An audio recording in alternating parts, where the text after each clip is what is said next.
Yo ho! Recently a mystery manifested itself in these lands. There I was, unboxing merrily, and it turned out I had the wrong box. Wrong box, sorry. And here it is. We're going to get to the bottom of this mystery once and for all. And what a day to do it as well, for it's as hot as the devil's bathroom in here, and we have a mystery package, and that means it's starting to feel a little bit like Christmas. Because it is. Here we go, Christmas hat ready, unboxing knife ready, and, well, I guess I don't really need the unboxing knife. I've already done that part, haven't I?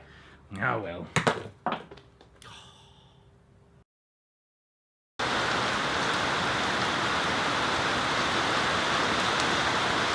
Bloody weather. I need to get a new Christmas hat too. Whatever. Right, so let's open this mysterious package and find out what's inside. Well, I think I should have some idea. I've got the invoice. That's if this is the right one. I don't actually remember. I've got a couple of those flying around. Well, it doesn't actually say what it is. Over there. At this point, it could still be anything. Come on, you. Oh, it's heavy. I see this endeavour has loosened the battle mat from my table. Whoa, there. Right, let's take a closer look here. Any identifying marks? No, none at all. But it does seem to have. It's a mysterious face in a cryptic device with some sort of inquisitorial symbol there in the middle. Or it could be anything. Well, it could be something. Let's see. Citadel Vault. What mysteries lie beyond this seal? Oh, it came pretty easy. I thought there was black plastic there for a second. I was starting to get a little bit worried. Come on. It's this. I have no memory of buying this. It's got a Space Marine on it. It's one of those newfangled Space Marines. Oh, God. Looks pretty nice, though. According to this part, negotiation is surrender.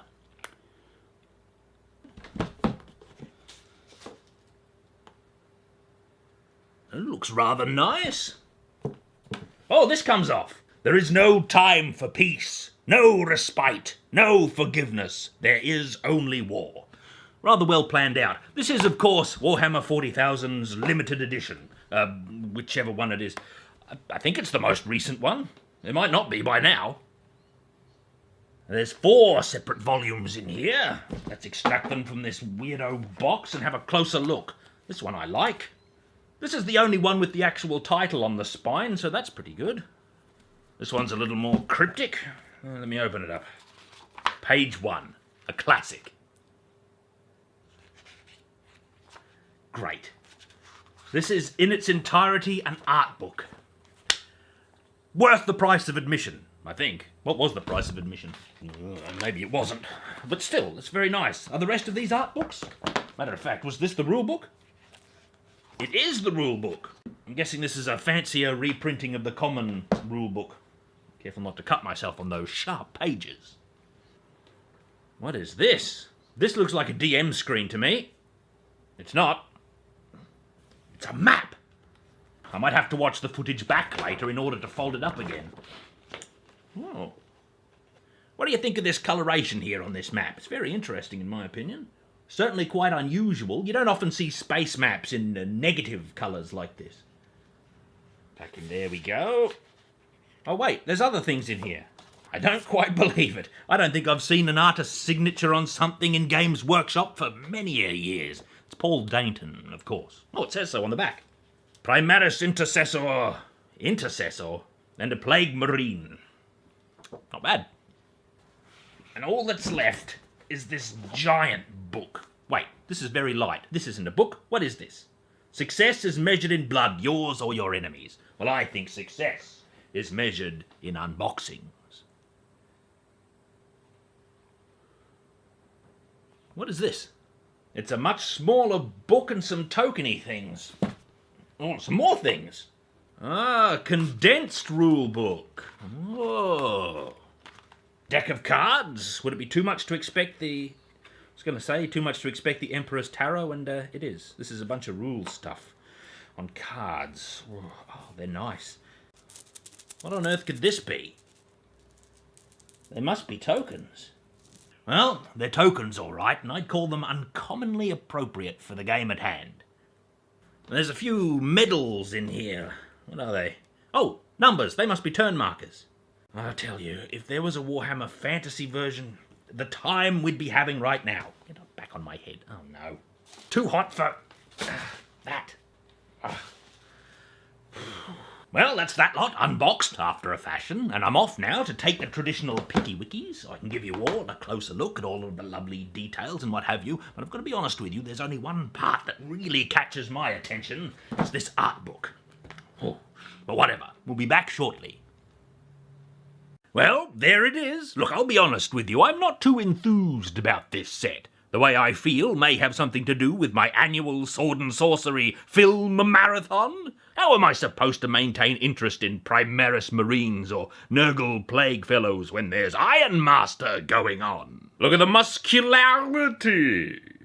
Well, I suppose the set is interesting for demonstrating where we stand with limited edition rulebooks from Games Workshop in this age. No longer the fancy variation of the book on its own, no sir. What we have here is something akin to a Warhammer 40,000 gift set. You know, the kind of thing a dyed-in-the-wool enthusiast would feel compelled to acquire, although I can't say for certain what compelled me. I suppose it might have happened on one of those nights. But whatever. The reason I think it has the atmosphere of a gift set is largely the contents of this box, which I shall hereby name the Trinket Box.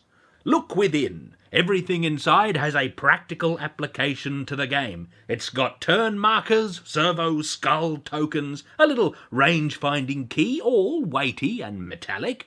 And on top of that, it has a fancy small version of the rulebook, which many argue is how the game rules should be sold by default. And most interestingly, to me, it has a really lovely deck of cards with tactical objectives on them. Now, I have to say, I don't understand any of this at all.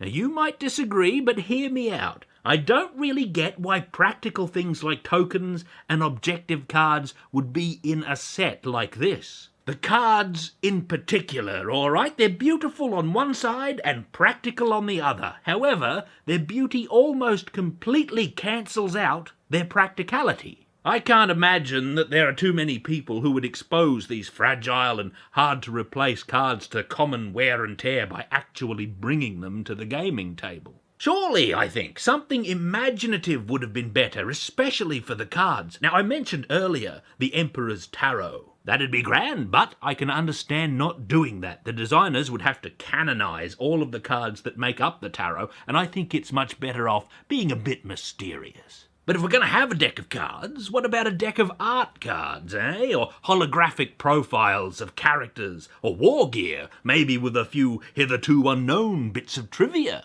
Something to admire and keep safe. My collection of Lady Death cards is one of my prized possessions for some damn reason. And a small set of Warhammer 40,000 cards that were half as good as those would have been worth more to me than 10 legions of Sardaukar.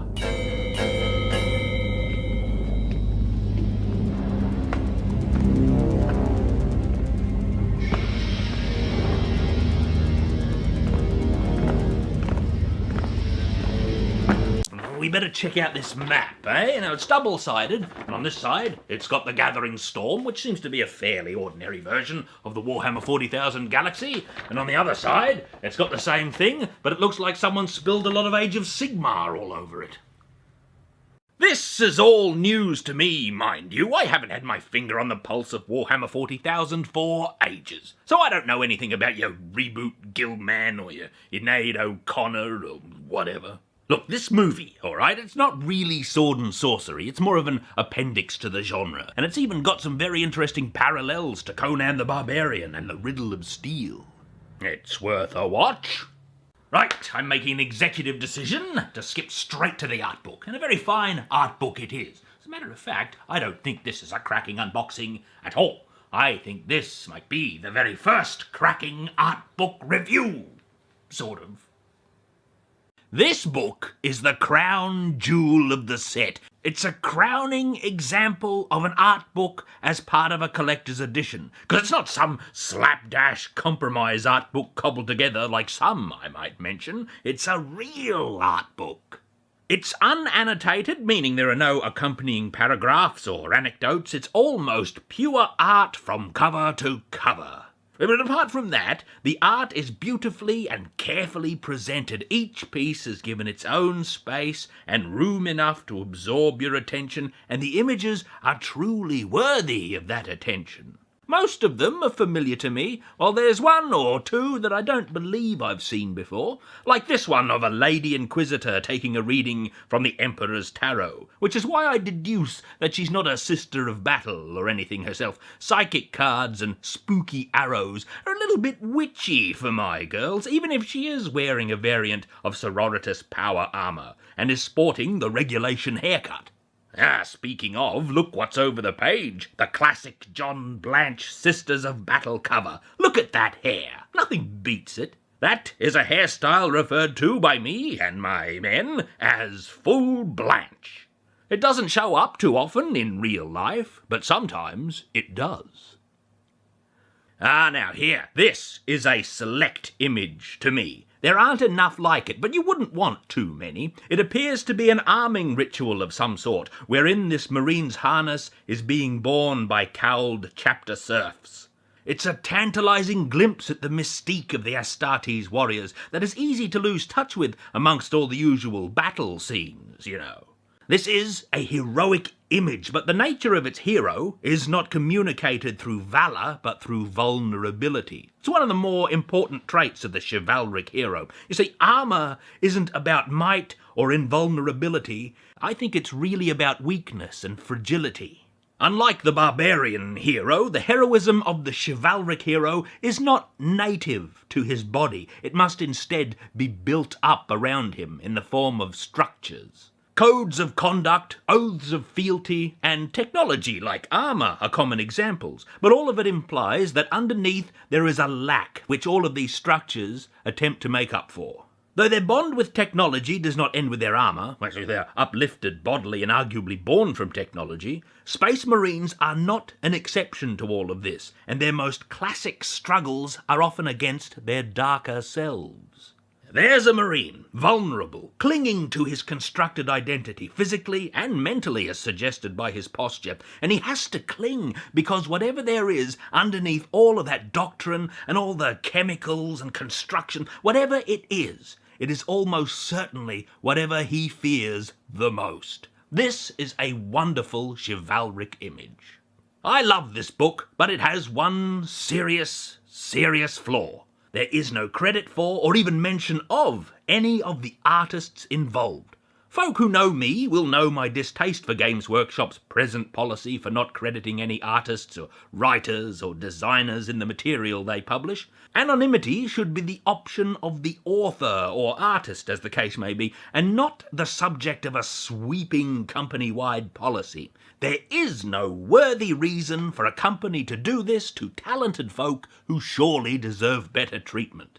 Not that Games Workshop is the first to go for it. Then, of all things, TSR decided to punish Margaret and Tracy.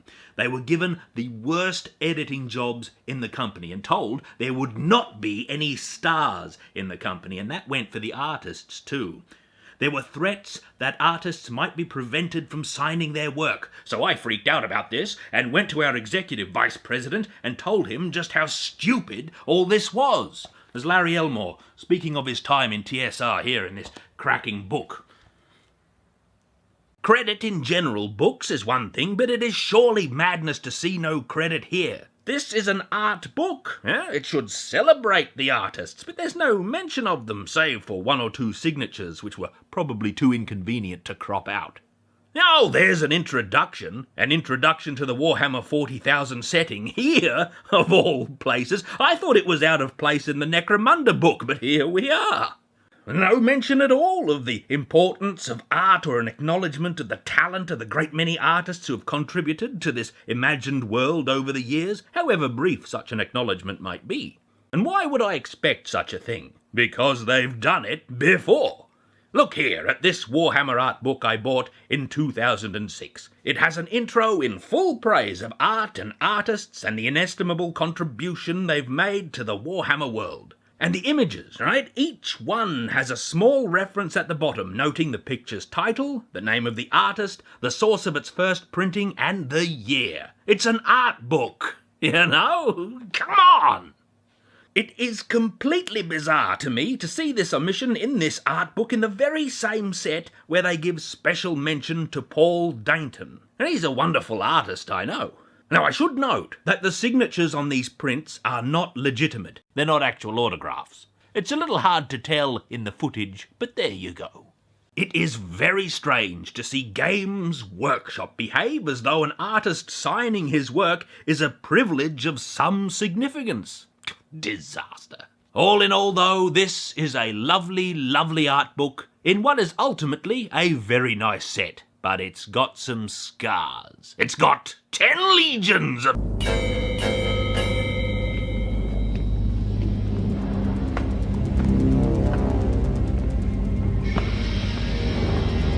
And that is what I did over Christmas.